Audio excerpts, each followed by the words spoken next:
Derrière la complexité de la vie quotidienne, les lois de notre univers sont tout simplement rassurantes. Ce pont est assez solide pour supporter mon poids. L'eau coule toujours dans le sens de la pente.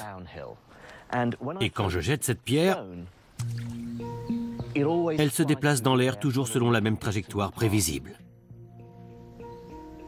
Mais lorsque les scientifiques ont observé de plus près les petits blocs qui constituent la matière, toutes ces certitudes se sont envolées. Ils avaient découvert le monde étrange de la mécanique quantique. Niché profondément au cœur de tout ce qui nous entoure, se trouve un univers complètement différent du nôtre. Pour paraphraser l'un des fondateurs de la mécanique quantique, tout ce que nous appelons réel est constitué d'éléments qui ne peuvent pas être eux-mêmes considérés comme réels. Il y a environ un siècle, quelques-uns des plus grands scientifiques au monde ont entamé un voyage de l'autre côté du miroir, au cœur de l'étrange et du bizarre. Ils ont découvert que dans l'univers de l'infiniment petit, les choses peuvent être en même temps en deux endroits différents. Que leur destin est dicté par le hasard. Et que la réalité elle-même peut défier les lois du bon sens. Ce qui est en jeu, eh bien, tout ce que nous avons toujours cru savoir sur le monde a toutes les chances d'être complètement faux. Notre voyage au cœur de la folie scientifique commence curieusement avec un objet anodin. Berlin, 1890. L'Allemagne est un pays nouveau, récemment unifié et impatient de s'industrialiser. Fraîchement unifié, il voit alors naître de nombreuses entreprises d'ingénierie, toutes prêtes à investir des millions pour acquérir le brevet européen de la nouvelle invention d'Edison, l'ampoule électrique. L'ampoule électrique était la quintessence de la technologie moderne, un symbole optimiste du progrès. Les industriels ont vite compris le profit qu'ils pourraient tirer de l'installation d'un éclairage électrique urbain dans tout l'Empire allemand. Ce qu'ils n'avaient pas saisi en revanche, c'est qu'ils allaient déclencher une véritable révolution scientifique. Bizarrement, cet objet anodin est à l'origine de la théorie la plus importante de toute l'histoire de la science, la mécanique quantique. Une théorie que j'ai passé toute ma vie à étudier. Tout vient du fait qu'en 1900, l'ampoule électrique posait un problème assez étrange. Les ingénieurs savaient qu'un filament chauffé électriquement se mettait à briller. Cependant, ils ignoraient encore tout de la physique qui régissait ce phénomène. Un principe de base comme la relation entre température du filament et couleur de la lumière produite était à l'époque encore bien mystérieux. Et c'est précisément ce mystère que les ingénieurs désiraient éclaircir. Avec le soutien de l'État allemand, il devenait possible de prendre une sérieuse avance sur leurs concurrents.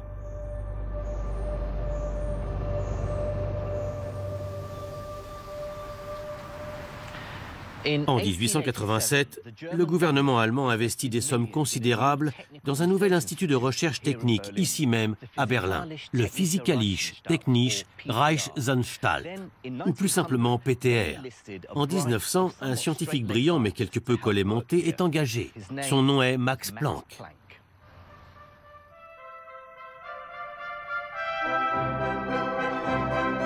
Planck tentait de répondre à une question toute simple. Pourquoi la couleur de la lumière produite par le filament change-t-elle avec la température de celui-ci? Pour illustrer le problème auquel Planck était confronté, je vais enfourcher cette bicyclette équipée d'une lampe à l'ancienne, alimentée par une dynamo à l'ancienne.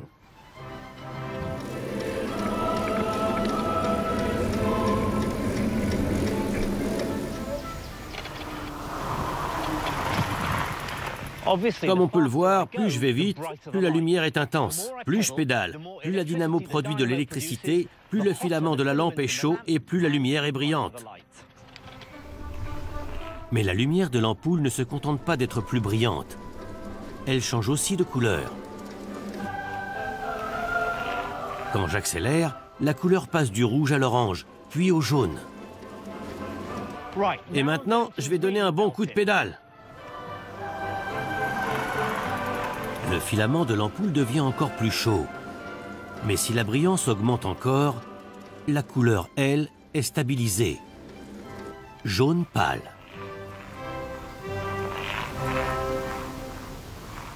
Pourquoi la lumière ne bleuit-elle pas?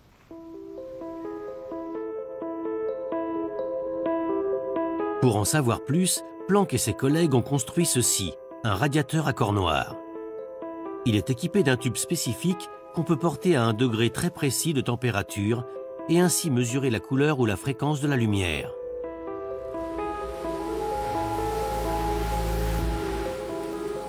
De nos jours, plus de 100 ans plus tard, le PTR effectue toujours ce genre de mesures, mais elles sont bien plus précises. La température ici est de 841 degrés centigrades. Je peux sentir la chaleur qui se dégage. La lumière a une jolie couleur rouge orangée.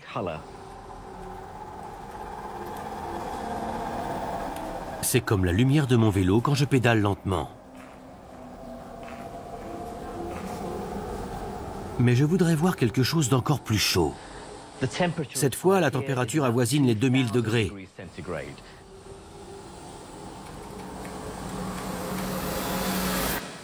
La lumière est plus brillante et sa couleur tend vers le blanc. Produire une lumière de cette intensité et de cette couleur nécessite une puissance de 40 kW, ce qui est l'équivalent de 400 mètres sur un vélo qui va très vite, ou si vous préférez, la puissance de tout un peloton du Tour de France. Mais si la lumière est plus blanche, elle est quand même rougeâtre. Il y a très peu de bleu. Pourquoi est-il beaucoup plus difficile d'obtenir du bleu que du rouge? Plus loin dans le spectre, au-delà du bleu, l'ultraviolet est à peine présent, même dans le cas d'un corps aussi chaud que notre Soleil.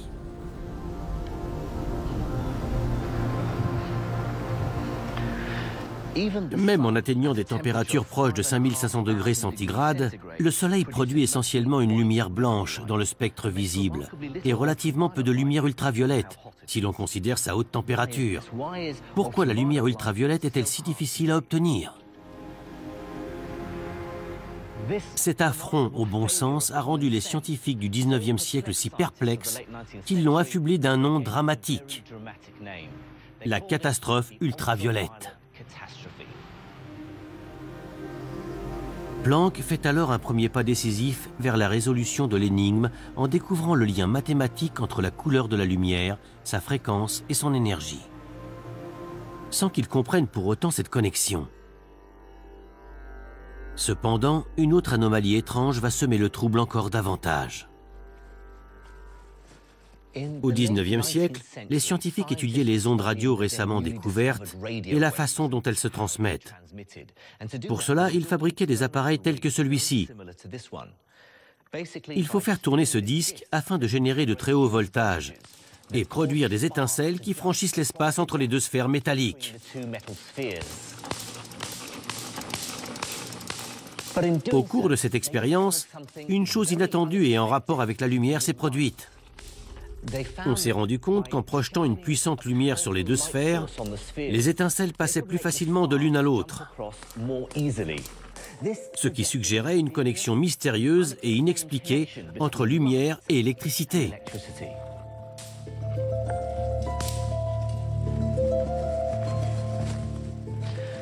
Pour comprendre ce qui se passait, les scientifiques ont utilisé ceci, un électroscope à feuille d'or. C'est en quelque sorte une version plus sensible de l'appareil à étincelles. Mais tout d'abord, je dois le charger. En fait, j'envoie une énorme quantité d'électrons qui poussent les feuilles à s'écarter l'une de l'autre. Puis, je projette une lumière rouge sur la surface métallique. Rien ne se produit. Même si j'augmente l'intensité de la lumière, le comportement des feuilles d'or n'est pas affecté. Maintenant, je vais essayer avec cette lumière bleue particulièrement riche en ultraviolet. Les feuilles retombent immédiatement.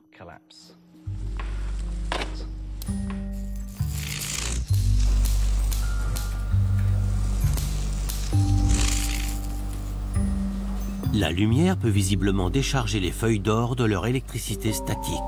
D'une certaine manière, elle est capable de mettre KO les électrons que j'ai envoyés aux feuilles. Mais pourquoi donc la lumière ultraviolette est-elle plus performante que la lumière rouge dans ce domaine? Cette nouvelle énigme est plus connue sous le nom d'effet photoélectrique. La catastrophe ultraviolette et l'effet photoélectrique étaient des problèmes majeurs pour les physiciens. Car aucune de ces énigmes ne pouvait être résolue en utilisant la science de l'époque. Cette même science qui affirmait sans équivoque que la lumière était une onde.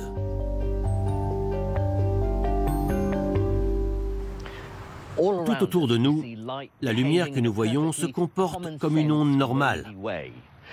Regardez l'ombre de ma main, elle est floue sur les bords.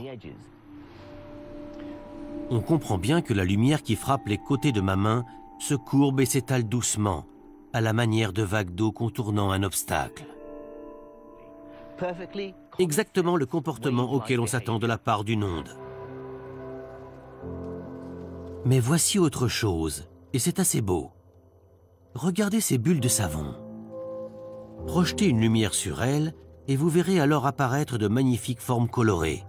Ceci s'explique tout à fait si on considère que la lumière est une onde, et qu'en se réfléchissant dans les couches externes et internes du film de savon, elle se diffracte dans les couleurs de l'arc-en-ciel. Un peu comme des rides à la surface de l'eau, on pensait que la lumière agissait comme des vaguelettes d'énergie se répandant à travers l'espace.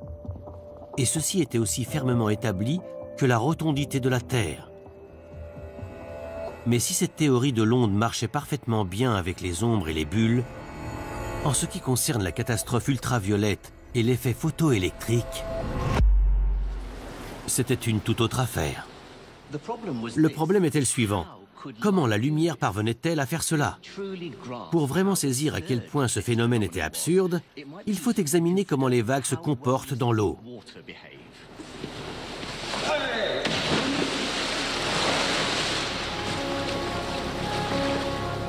Voici le bassin à vagues du RNLI dans le Dorset. Il est utilisé pour entraîner les équipes de sauvetage en mer à affronter les différentes sortes de vagues. On commence avec de petites vagues de 30 cm de hauteur. Ces vagues n'ont pas beaucoup d'énergie, pas assez pour renverser cette boîte de conserve posée en équilibre. Mais quand les vagues atteignent plus d'1,50 m, la situation est différente. Elle me projette dans tous les sens et je ne peux plus maintenir cette boîte en équilibre sur l'autre.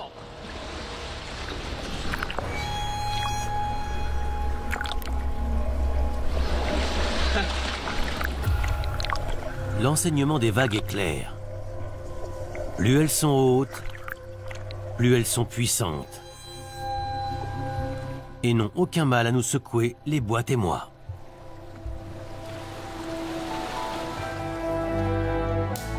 Donc si la lumière était une onde, avec plus de puissance, elle devrait éliminer plus d'électrons. Mais ça ne s'est pas passé comme ça. Souvenez-vous, peu importe l'intensité de la lumière rouge, elle n'a pu faire quitter le métal à aucun électron. La faible lumière ultraviolette y est parvenue, elle, en quelques secondes. La théorie de la lumière comme une onde ne tient pas la route. Pour résoudre cette énigme, il fallait parvenir à penser l'impensable. Et en 1905, quelqu'un l'a fait. Vous avez certainement entendu parler de lui. Son nom était Albert Einstein.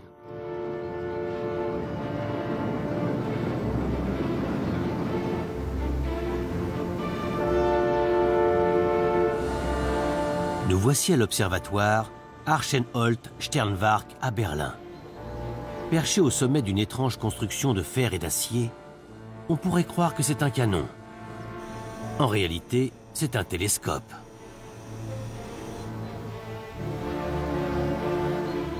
Construit en 1896, il était alors l'un des plus grands au monde et faisait de l'observatoire un lieu incontournable pour attirer le public vers les sciences nouvelles. Albert Einstein a donné ici une conférence fameuse sur la théorie de la relativité, qui, on le sait, l'a rendu célèbre, bien que ce ne soit pas ce qui lui a valu le prix Nobel.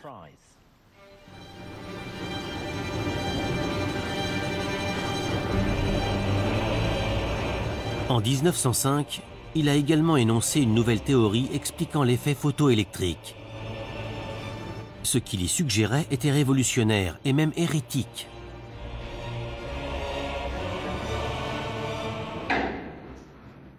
Selon lui, il fallait oublier l'idée que la lumière était une onde et plutôt penser à un courant de minuscules particules comme des projectiles. Il a utilisé pour qualifier chacune de ces particules le terme de quantum. Pour Einstein, un quantum représentait une minuscule masse d'énergie. Le mot n'était pas nouveau en 1905, mais l'idée que la lumière puisse être un quantum paraissait encore tout à fait farfelue. Et pourtant, si on suivait ce raisonnement insensé jusqu'à sa conclusion logique, tous les problèmes relatifs à la lumière se trouvaient résolus d'un seul coup.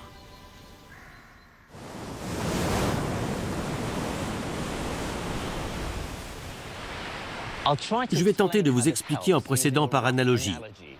Bien sûr, comme toute analogie, elle est loin d'être parfaite, mais elle vous donnera un bon aperçu de la physique qui régit l'ensemble. Et vous comprendrez que si on pense à la lumière en tant que courant de particules, on résout enfin le mystère de l'effet photoélectrique.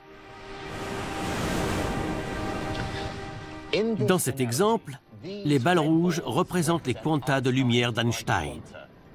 Et ces boîtes de conserve représentent l'électricité contenue dans le métal. Dans l'expérience originale, on avait fait circuler l'électricité à la surface du métal en projetant de la lumière dessus. Donc par analogie, je vais essayer de renverser ces boîtes avec les balles rouges.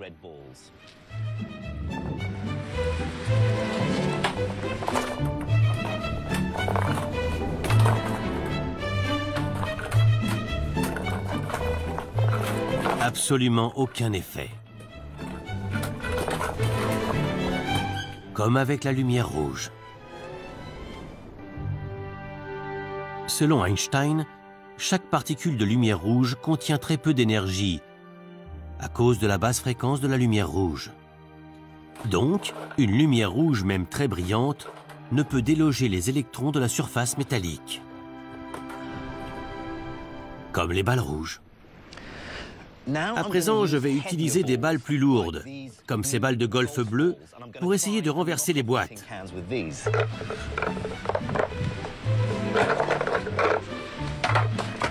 Ces balles figurent la lumière ultraviolette de l'expérience. Chaque particule de lumière contient cette fois plus d'énergie, car la lumière ultraviolette est de plus haute fréquence.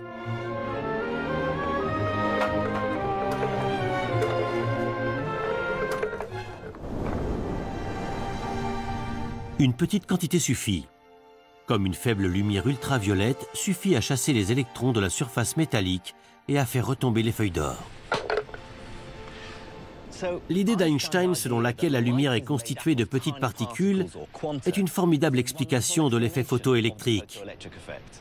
Je me souviens que la première fois où j'ai entendu cette explication, j'étais stupéfait par son élégance et sa simplicité. Et qui plus est, l'idée saugrenue d'Einstein a également permis de résoudre le mystère de l'ampoule électrique de Planck. Il y avait plus de quanta de lumière rouge, car la fabrication des quanta de lumière ultraviolette nécessite beaucoup plus d'énergie, environ 100 fois plus. Pas étonnant qu'il soit si rare. Le début du XXe siècle a déclenché une véritable révolution, car il a démontré que les sciences physiques datant de Newton et Laplace, entre autres, avaient besoin d'une toute nouvelle approche. La physique ne s'est jamais vraiment remise de ce moment, en ce sens que la physique moderne s'est réellement construite à partir de là. Mais la théorie d'Einstein offrait aux physiciens un autre paradoxe, qui défiait lui aussi le sens commun. La lumière était donc une onde. On l'a vu avec les ombres et les bulles.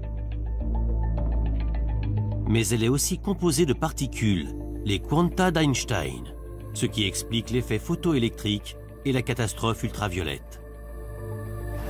Quelques années seulement après l'idée d'Einstein, brillante et folle, le paradoxe est devenu insondable et de plus en plus étrange.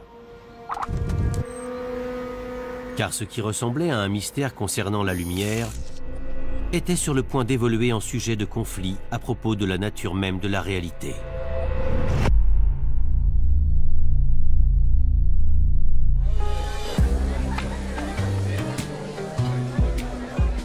« 1922. Le monde occidental est en pleine révolution. Une révolution culturelle. James Joyce publie Ulysse. Stravinsky est au sommet de sa gloire. Et Chaplin vient de réaliser son premier film sérieux. L'Empire ottoman s'effondre. L'Europe se remet à peine d'une guerre censée être la dernière et qui vient d'anéantir des millions de vies humaines. C'est l'avènement du communisme en Russie. Pendant ce temps, l'Amérique exporte le jazz à travers le monde.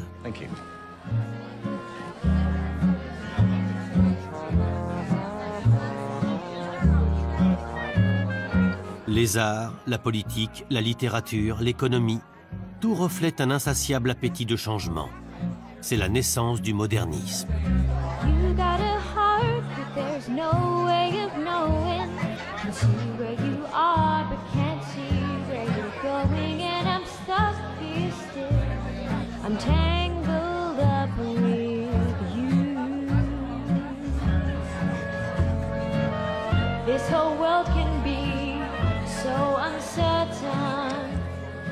Je risque d'avoir des ennuis si je dis ça, mais il me semble que le bouleversement qui a eu lieu en physique à ce moment-là a éclipsé tous les autres et a eu des conséquences plus durables. Tout avait commencé par la découverte de la nature étrange et contradictoire de la lumière, à la fois onde et particules.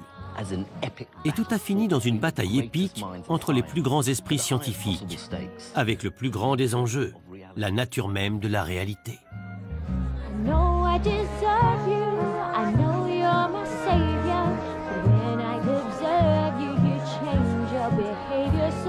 D'un côté, une nouvelle vague de scientifiques révolutionnaires et modernistes, avec pour chef de file le brillant physicien danois Niels Bohr. De l'autre côté, la voix de la raison, Albert Einstein. Au sommet de son art et célèbre dans le monde entier, c'est un redoutable adversaire.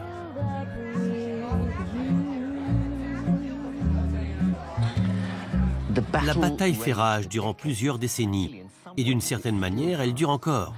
Partout sur la planète, dans les universités, les conférences et même dans les cafés.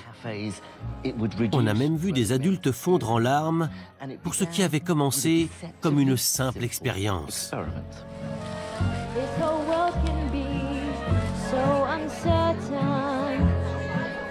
Bizarrement, cette expérience ne concernait pas la lumière, mais les particules qui génèrent de l'électricité.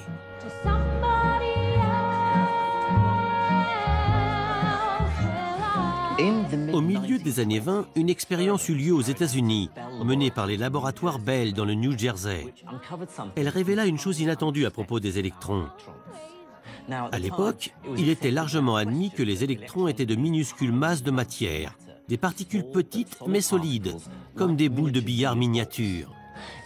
L'expérience consistait à projeter un faisceau d'électrons sur un cristal et à observer comment il se disperse. Mais on peut aussi procéder avec un canon à électrons que l'on dirige sur un écran muni de 2 fentes, au travers desquelles les électrons vont passer pour atteindre un deuxième écran placé derrière le premier.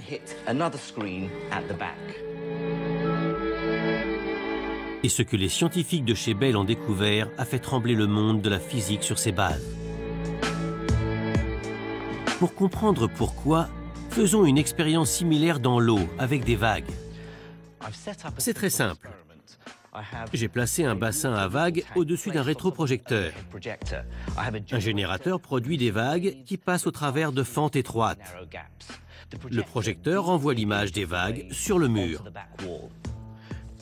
Vous pouvez voir les vagues arriver par la gauche, traverser par les fentes et s'étaler de l'autre côté en interférant entre elles.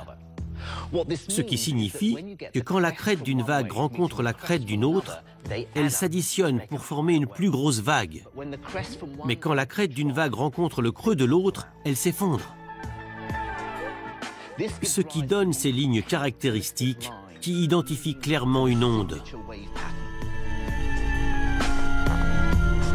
des bandes claires et foncées. Lorsque vous voyez ces bandes claires et foncées, c'est la signature de l'onde. Vous savez à coup sûr que vous avez affaire à une onde.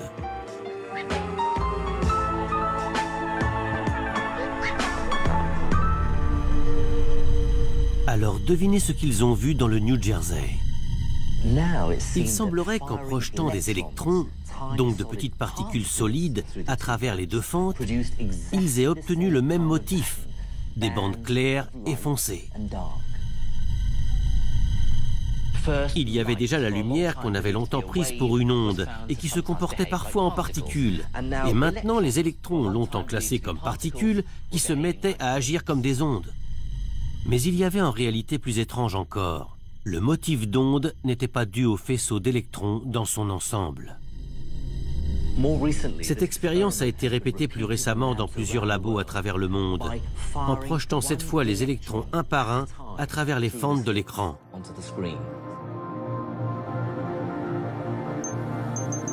Au départ, chaque électron semblait terminer sa course de manière aléatoire sur l'écran. Mais progressivement, le motif a pris forme. La signature de l'onde. Il faut que je précise en quoi cela est si étrange. Rappelez-vous l'expérience du bassin à vagues, où le motif existe seulement parce que chaque vague passe à travers les deux fentes et que ces deux parties interfèrent l'une avec l'autre. Mais là, chaque électron, chacune des particules passe toute seule à travers la fente avant de toucher l'écran. Et pourtant, chacun des électrons participe à créer le motif caractéristique de l'onde. Ce qui veut dire que chacun des électrons doit se comporter individuellement comme une onde. Afin d'expliquer cet étrange résultat, Niels Bohr et ses collègues ont créé la mécanique quantique, une théorie hallucinante et contradictoire à propos de lumière et de matière, et peu leur importait qu'elle soit quasiment incompréhensible. Comme le disait lui-même Niels Bohr, si on n'est pas choqué par la théorie quantique, c'est qu'on n'a rien compris. Nous allons donc suivre notre électron et plonger au cœur de la réalité.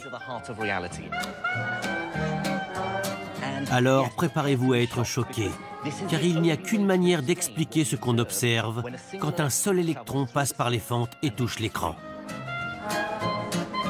La mécanique quantique nous dit ceci. On ne peut pas considérer ce qui circule comme un objet physique. Tout ce que nous pouvons dire, c'est où l'électron pourrait être. C'est comme une onde de probabilité qui se déplacerait à travers les deux fentes en produisant une interférence à la manière d'une vague d'eau. Puis, au moment du contact avec l'écran, ce qui n'était qu'une possibilité d'électron devient réalité. Je vais à nouveau procéder par analogie. Quand je fais tourner cette pièce,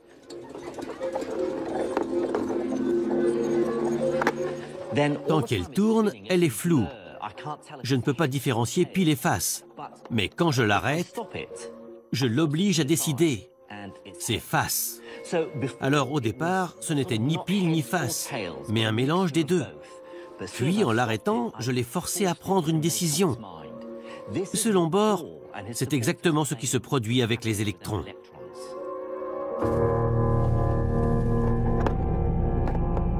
Disons que tant que la pièce tourne, c'est pile et face à la fois. L'onde de probabilité des électrons passe, elle, à travers les deux fentes en même temps. Notre pièce s'est arrêtée côté face. L'onde de probabilité touche l'écran et seulement à cet instant devient une particule. L'univers quantique ne ressemble décidément à rien de connu. C'était difficile de faire plus extravagant. Bohr affirmait en effet qu'on ne peut jamais savoir où se trouve réellement un électron avant d'avoir pris des mesures. En fait, ce n'est pas qu'on ignore où se trouve l'électron. Étrangement, c'est plutôt comme s'il était partout en même temps.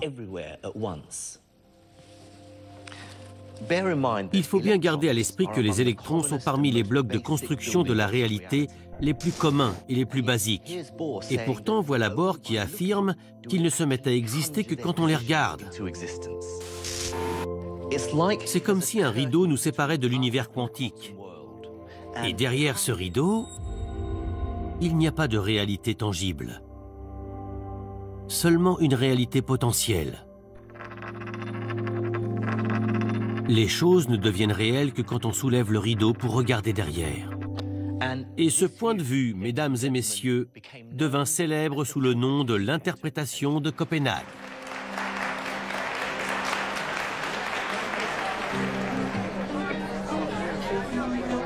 Même si elles étaient en apparence convaincantes, les idées renversantes de Niels Bohr ont rencontré de nombreux sceptiques. Leur leader naturel n'était autre que le scientifique le plus influent. Albert Einstein détestait cette interprétation de tout son être. Il a eu cette phrase célèbre: « Est-ce que la Lune cesse d'exister quand je ne la regarde pas ?»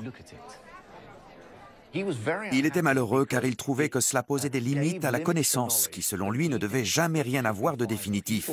Il pensait que les bases de cette théorie n'étaient pas assez sérieuses.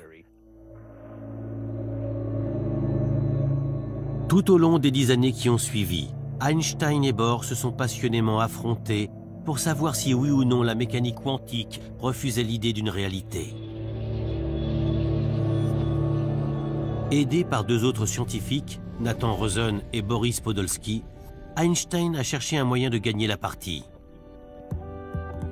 Il était sûr de pouvoir trouver un défaut dans l'interprétation de Copenhague qui clamait haut et fort que la réalité n'existait que si on la regardait. Au cœur de cette controverse, il y a une notion que la mécanique quantique appelle intrication. L'intrication quantique, c'est cette relation incroyablement étroite qui lie deux particules dont les destins sont intimement entremêlés, car elles ont été, par exemple, créées au même instant.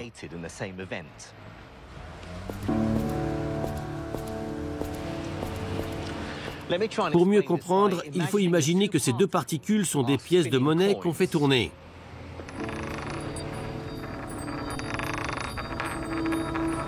Disons que ces pièces sont deux électrons, créés au même instant et qui se sont ensuite séparés l'un de l'autre. La mécanique quantique nous dit que puisqu'ils ont été créés ensemble, ils sont à présent en intrication. Ainsi, bon nombre de leurs propriétés sont liées à jamais, où qu'ils se trouvent. Souvenez-vous, d'après l'interprétation de Copenhague, jusqu'à ce que vous ayez mesuré l'une ou l'autre des pièces, aucune des deux n'est ni face ni pile. D'ailleurs, face et pile n'existent même pas, et c'est là où l'intrication va corser la situation. Quand j'arrête la première pièce et qu'elle est du côté face, du fait que les pièces sont liées par intrication, la deuxième doit simultanément se trouver côté pile. Et voici le point crucial. Je ne peux pas prédire le résultat de mes mesures. Tout ce que je sais, c'est que les deux seront toujours à l'opposé l'une de l'autre. Einstein s'est appuyé là-dessus. Car ce point précis suggérait que quelque chose d'un peu trop délirant à imaginer se produisait entre les deux pièces de monnaie. Comme si ces deux pièces communiquaient secrètement et instantanément à travers l'espace et le temps, même si l'une se trouvait sur Terre et l'autre sur Pluton. Einstein refusait de croire à cette communication instantanée, plus rapide que la lumière. Sa théorie de la relativité disait elle-même que rien ne pouvait se déplacer plus vite que la lumière, même l'information. Alors comment une pièce pourrait-elle savoir instantanément de quel côté est tombée l'autre pièce distante? C'est ce qu'il appelait péjorativement une action surnaturelle à distance. Et il assurait que c'était le défaut de la cuirasse dans l'interprétation de Copenhague. Et qui plus est, il avait une meilleure idée. Einstein pensait qu'il devait exister une interprétation plus simple, que d'une manière ou d'une autre, le sort des deux pièces, qu'il soit du côté pile ou du côté face, était déjà fixé, et ce avant même qu'on ait pu l'observer. Il disait que même si les pièces semblent choisir, disons, le côté face, au moment de l'observation, en fait, ce choix a déjà été fait il y a très longtemps. Il s'est simplement produit hors de notre vue. Dans l'esprit d'Einstein, les particules quantiques n'avaient rien à voir avec des pièces qui tournent. Il faudrait plutôt imaginer, disons, une paire de gants, le gauche et le droit, chacun dans sa boîte. On ignore quel gant est dans quelle boîte jusqu'à ce qu'on en ouvre une et que l'on trouve par exemple un gant droit. Alors on sait tout de suite que l'autre boîte contient le gauche. Mais là, pas besoin d'action surnaturelle à distance. L'observation ne change rien pour les gants. Les deux sont gauche ou droit depuis le départ. La seule chose qui a été modifiée, c'est notre connaissance. Alors laquelle de ces deux descriptions de la réalité est-elle la bonne? Celle des pièces de bord qui ne sont réelles que quand on les regarde? Et qui communiquent entre elles comme par magie? Ou celle des gants d'Einstein qu'on ne voit pas, mais qui sont décidément gauche ou droit depuis le début? En d'autres termes, existe-t-il une réalité objective comme le croyait Einstein, ou pas comme le soutenait Bohr? Les années 30, alors que le monde s'apprête à basculer dans la guerre, ne résoudront pas cette controverse. La quête pour la compréhension du réel est au point mort.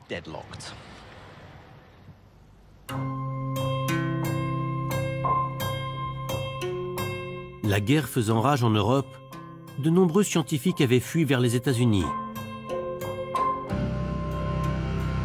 Puis, la Seconde Guerre mondiale conduisant inexorablement à la guerre froide, la science explosa en Amérique, portée par les dollars et une nouvelle vision de l'avenir.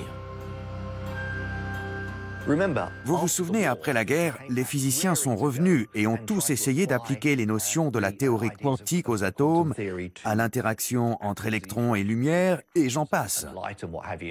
Sur la route du progrès, on ne s'embarrassait pas de conditions philosophiques. Alors elles sont restées sur le bas-côté, si vous voulez. La mécanique quantique qui a permis une connaissance approfondie des semi-conducteurs qui nous ont véritablement ouvert l'accès à l'âge électronique. La mécanique quantique est à l'origine du laser, qui a révolutionné les communications, à l'origine aussi d'avancées spectaculaires en médecine. Et de progrès considérables dans le domaine de l'énergie nucléaire. La mécanique quantique a d'ailleurs rencontré un tel succès que la plupart des scientifiques ont délibérément ignoré les objections d'Einstein dans leurs travaux. Peu leur importait, puisque ça fonctionnait en dépit de ces objections. Ils avaient trouvé une formule pour la circonstance. Tais-toi et calcule. Éclipsé par ce succès, le débat entre Bohr et Einstein à propos de la réalité du monde quantique est alors tombé dans les oubliettes de l'histoire. Et dans l'euphorie de la réussite, seuls quelques-uns s'en souciaient encore. Au tout début des années 60, cependant, un dissident solitaire s'est enfin décidé à régler la controverse une bonne fois pour toutes.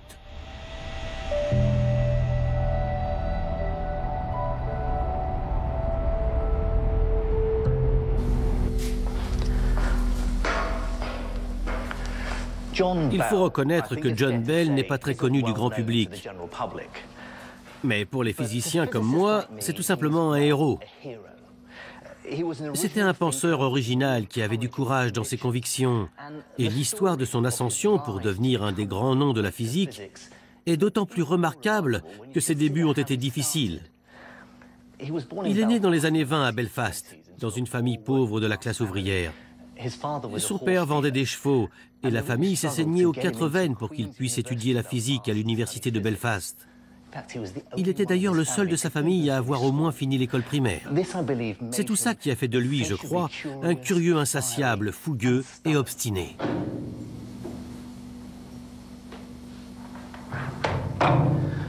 Je me souviens d'avoir rencontré John Bell en 1989, un an avant sa mort, lors d'une conférence aux États-Unis. On s'est croisés dans l'ascenseur, juste après une lecture sur la mécanique quantique.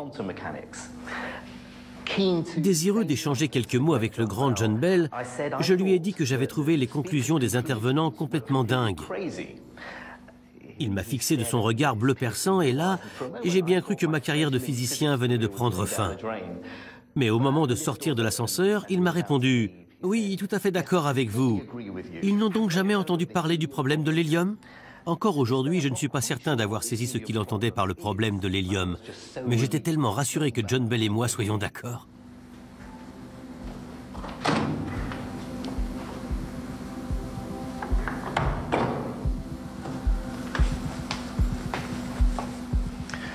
Durant de longues années, il a travaillé ici, à Harwell, au centre de recherche sur l'énergie atomique, où a été construit ce premier réacteur nucléaire expérimental appelé Dido.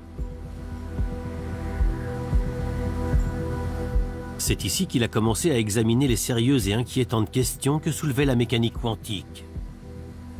Le monde quantique existait-il seulement quand il était observé? Ou bien est-ce qu'une vérité élémentaire cachée quelque part attendait d'être découverte?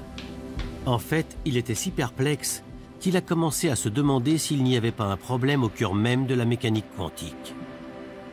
Ce qui lui a inspiré cette fameuse phrase « J'hésite à penser que ça pourrait être faux, mais je sais qu'il y a un os ». C'est ainsi qu'au début des années 60, Bell a décidé de résoudre la crise qui empoisonnait la physique quantique. Le défi promettait d'être épique. Car comment vérifier si une chose est réelle? Si elle est ici ou ailleurs? Tout ça sans la moindre observation? Comment regarder derrière le rideau sans l'ouvrir? C'est justement ce que Bell a brillamment réussi. Je pense que c'est une des idées les plus géniales qu'on ait eues en physique. En tout cas, c'est certainement une des plus difficiles à comprendre et à expliquer. Je vais pourtant essayer en procédant encore une fois par analogie. Cette fois-ci, je vais jouer aux cartes.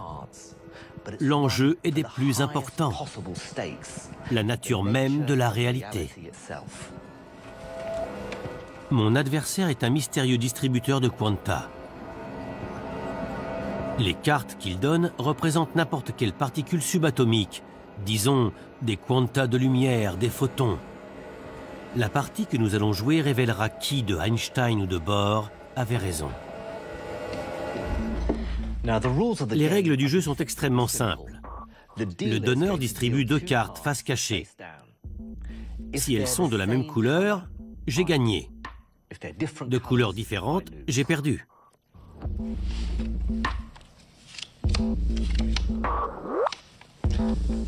Voilà une rouge, donc j'ai besoin d'une autre rouge pour gagner. Elle est noire, j'ai perdu. À nouveau, 2 couleurs opposées. J'ai encore perdu.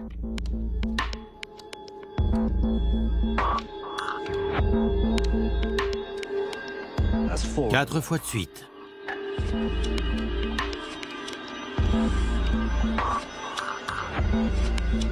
Maintenant, 6 paires perdues d'affilée. D'accord, je crois que j'ai compris ce que le donneur a fait. C'est un paquet rangé à l'avance, de manière à ce que chaque paire sorte avec 2 couleurs opposées. Il y a pourtant un moyen simple d'attraper le tricheur. Ce qu'on pourrait faire maintenant, c'est changer les règles du jeu. Cette fois, si les cartes sont de couleurs opposées, j'ai gagné.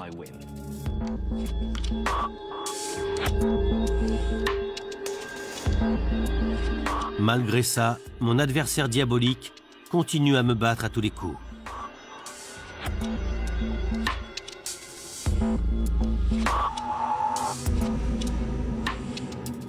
Là encore, je vois ce que mon habile donneur de cartes a dû faire. Pendant que je regardais ailleurs, il a peut-être troqué le paquet contre un autre, préparé de sorte que le tirage soit toujours en sa faveur. Maintenant, chaque paire est de la même couleur. Des paquets de cartes rangés à l'avance. C'est un peu ce qu'Einstein pensait de l'expérience de l'intrication. De la même manière que les gants sont rangés dans leurs boîtes respectives dès le départ, le donneur diabolique avait arrangé les paires avant de jouer. L'idée de Bohr était résolument différente. Il prétendait que rouge et noir n'existaient même pas avant qu'on retourne les cartes. Le trait de génie de Bell, c'est d'avoir trouvé le moyen de déterminer une fois pour toutes qui avait raison, Einstein ou Bohr. Voilà comment il a procédé. Je ne vais pas dire au donneur à quel jeu je veux jouer, même couleur gagnante ou couleur opposée gagnante, pas avant qu'il ait distribué les cartes. Comme il ne peut pas deviner à quel jeu je veux jouer, il ne devrait pas pouvoir ranger les paires correctement. À présent, il ne peut plus gagner. Ou bien si? Bon, maintenant, paire de couleurs différentes gagnantes. D'accord. Ensuite, paire de même couleur gagnante.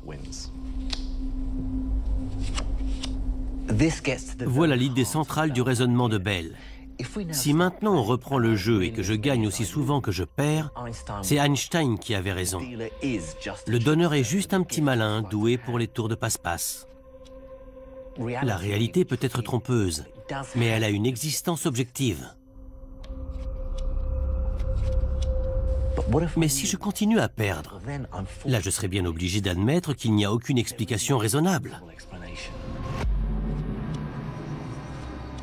Ça signifiera que chaque carte doit envoyer des signaux à l'autre, à travers l'espace et le temps, au mépris de tout ce que l'on connaît.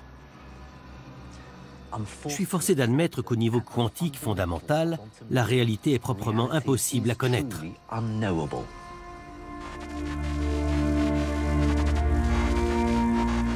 Bell a réduit cette idée en une seule équation mathématique qui nous révèle une fois pour toutes ce à quoi il semblait impossible de répondre.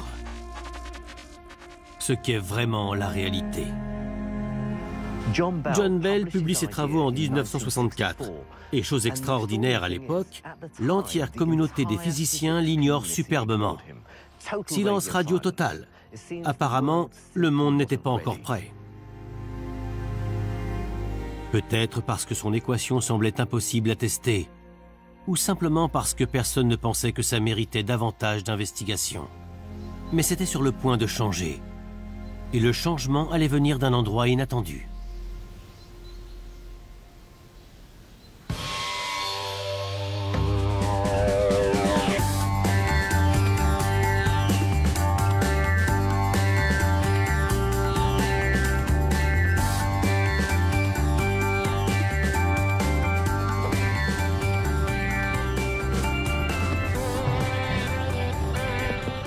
L'Amérique était en crise, à cause du Vietnam, du Watergate, du féminisme et des Black Panthers. Pendant ce temps-là, un petit groupe de physiciens hippies travaillait à l'université de Berkeley en Californie. Ils faisaient ce que faisaient tous les hippies. Ils fumaient des joints, prenaient du LSD, débattaient de choses comme le bouddhisme ou la télépathie.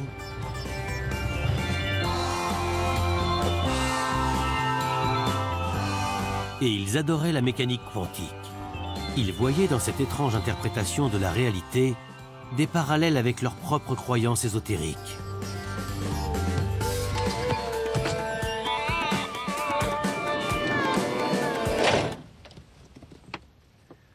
Leur approche hippie New Age de la physique a attiré l'attention du public, qui s'est mis à lire leurs livres farfelus qui mêlaient joyeusement mécanique quantique et mysticisme extrême-oriental, avec des titres comme « Le Tao de la physique » ou encore « Les maîtres de danse Wooly » et mon préféré, « Au-delà de l'espace-temps, vers une explication de l'inexplicable ». Mais pour revenir à notre sujet, l'histoire de la mécanique quantique, ces physiciens hippies se sont également penchés sur la désormais fameuse expérience d'Einstein et à ce qu'elle nous apprenait sur la nature de la réalité. Ils ont vu à travers la communication secrète de Bohr une preuve que la physique étayait aussi leurs propres idées. Si deux particules pouvaient communiquer de manière surnaturelle à travers l'espace, alors la perception extrasensorielle, la télépathie et la voyance pouvaient vraiment exister aussi, si seulement ils pouvaient le prouver.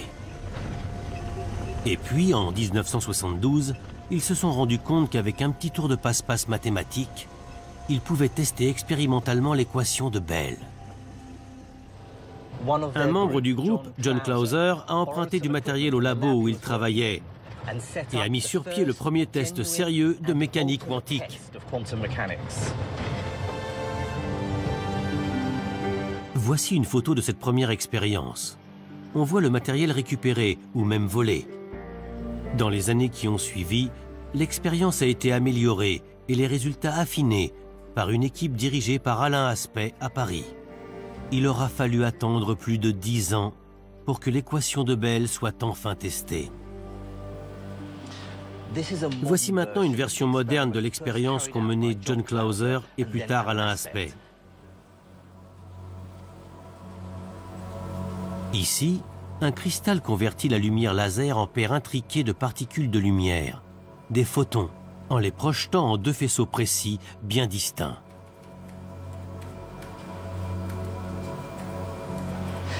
Les photons sont envoyés et renvoyés encore jusqu'à ce qu'ils passent à travers ces détecteurs. Les deux photons sont comme les deux cartes que le donneur diabolique plaçait devant moi. Nous allons mesurer une propriété des photons appelée polarisation, ce qui est l'équivalent de la couleur de nos cartes à jouer de tout à l'heure. Par exemple, gagner avec deux cartes de la même couleur serait équivalent à deux photons avec la même polarisation. Mais la mécanique quantique est quand même plus compliquée que mon simple jeu de cartes. Et sur ces cadrans ici, je peux aussi mesurer une autre propriété des photons. Disons que c'est équivalent pour moi à deviner la couleur, non seulement de la face des cartes, mais aussi de leur dos. Bon, maintenant, on peut allumer le laser et commencer l'expérience.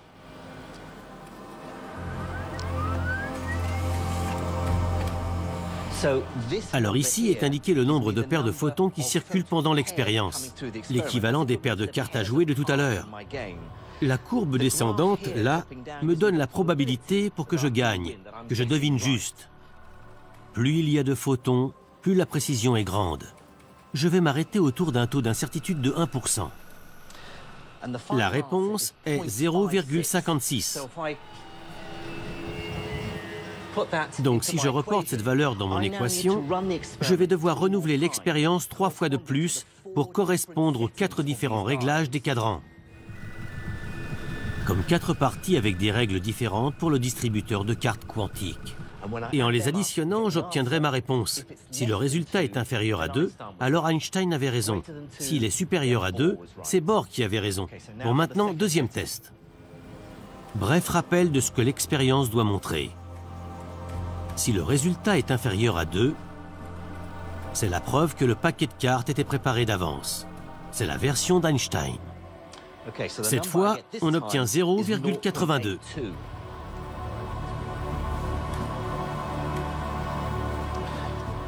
Et on repart pour un troisième tour. En revanche, si le résultat est supérieur à 2, alors le paquet de cartes n'a pas été truqué et l'explication est ailleurs. Le résultat du troisième test est moins 0,59. Et enfin, le quatrième test. Après ce dernier test, on saura enfin si notre monde suit des règles de bon sens, ou bien quelque chose de beaucoup plus bizarre. Résultat du quatrième test, 0,56. Je coupe le laser. Il faut que je fasse une dernière addition avant de répondre.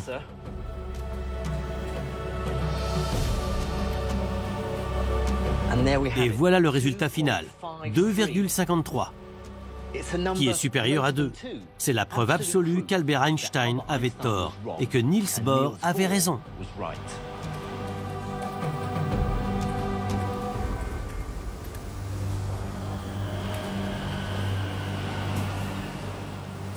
La signification de ce résultat est tout simplement énorme. Souvenez-vous de ce que ça signifie. La version de la réalité que propose Einstein ne peut pas être vraie. On peut essayer de jouer au plus malin avec les cartes, mais on ne triche pas avec la nature. Les propriétés des deux photons intriqués ne peuvent pas avoir été établies depuis le départ. Elles n'existent qu'à partir de l'instant où on les mesure. Un lien étrange les unit à travers l'espace. Une chose que nous ne pouvons expliquer, ni même imaginer qu'à l'aide des mathématiques. Plus étrange encore, ces photons qui ne deviennent réels que quand on les observe. Ce qui suggère, d'une certaine manière, que la Lune n'existe pas quand on ne la regarde pas. Ça défie totalement le sens commun. Pas étonnant qu'Einstein ait écrit vers la fin de sa vie « Même après 50 années de rumination, je n'ai pas avancé sur la question « Que sont les quanta de lumière ?» Tout un chacun croit qu'il sait ce en quoi il se trompe. L'expérience a seulement confirmé ceci. Quel que soit le phénomène qui se produit, ce qui est sûr, c'est qu'on ne le comprend pas. Ce qui ne veut pas dire que l'on doit arrêter de chercher. S'il est vrai que le rêve d'Einstein de trouver une explication rationnelle est parti pour de bon en fumée, mon opinion personnelle est que rien de tout ça n'exclut pour autant la réalité physique. Comme Einstein, je crois qu'il peut y avoir une explication plus tangible derrière les résultats surprenants de la mécanique quantique. Cependant, une chose est sûre, s'il existe des connexions surnaturelles, s'il existe des mondes parallèles, si la réalité n'existe que quand nous la regardons, quelle que soit la vérité, l'étrangeté du monde quantique ne s'estompera jamais et pointera toujours son vilain museau à un moment donné. La plus grande révolution scientifique de tous les temps a été déclenchée par une ampoule électrique il y a 120 ans. Les scientifiques ont toujours recours à de puissantes sources de lumière et utilisent aujourd'hui les rayons X pour percer les secrets de la nature. Voici la Diamond Light Source, la plus grande installation scientifique de Grande-Bretagne. Les rayons X émis ici sont 10 milliards de fois plus puissants que dans les hôpitaux. Avec une telle puissance, les scientifiques peuvent découper la matière en tranches et observer les secrets quantiques qui se cachent à l'intérieur.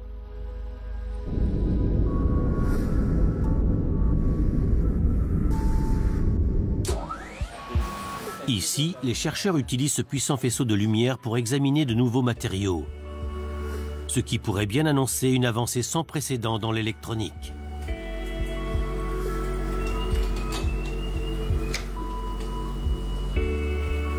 Comme dans les années 20 et 30, quand les pionniers de la mécanique quantique ont fini par provoquer une révolution scientifique et technologique. Cette nouvelle génération de physiciens est là aujourd'hui pour inaugurer une ère quantique. Une ère où l'intrication, qu'Einstein détestait tant, permet de concevoir des systèmes inviolables pour la sécurité informatique, de nouveaux outils de communication, des ordinateurs ultra rapides et bien d'autres innovations qu'on ne peut même pas encore imaginer.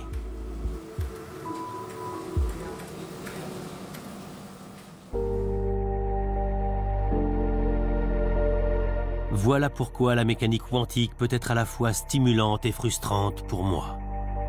Elle est capricieuse, contraire à l'intuition.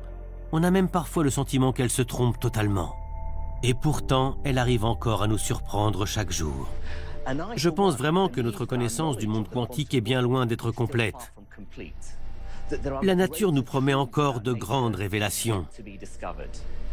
Et c'est bien ça qui me tient encore souvent éveillé la nuit. Notre prochain voyage dans le monde quantique nous réserve encore davantage de surprises. Nous examinerons pourquoi ces règles étranges sont cruciales pour la vie et comment le comportement bizarre de particules subatomiques pourrait même influencer l'évolution.